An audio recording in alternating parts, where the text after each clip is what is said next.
A lot of times when we're at the sewing machine and we're sewing, we don't have that big work area that we're used to when we're sitting there and we're at our cutting and pressing space, we're sewing, but we want to press very quickly. The 3.5 by 10 seam press and the 3.5 by 5 seam press, very, very handy to have right there by your sewing machine. The reason why this is so important, especially the more seams, like if you're doing Y seams or any type of complicated seams, it's very, very important we get those seams to lay flat, especially as we're sewing them together. Now, what you see here in front of me, they're demonstration pieces that will never be sewn together. However, about 3 years ago, when we first developed this product, we made sure that we did a bunch of sample pieces so you can see how much they lay these seams open, even some of the more complicated seams where they get really thick and really bulky.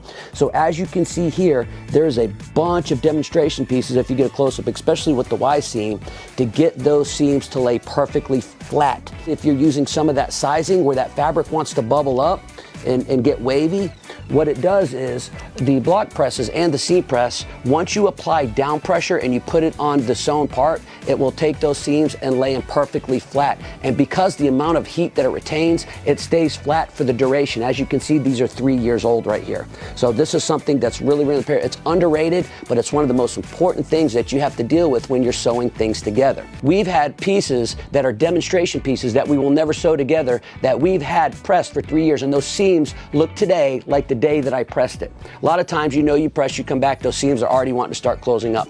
Once you press that and it retains all of the heat, it's going to keep those seams open because it has memory. So these are fantastic tools to get, very underrated, but one of the most important things that you do when you quilt is being able to work with those seams as you're running them through the sewing machine. The flatter, the better. We can all agree with that. So fantastic product, so make sure that you get your seam presses.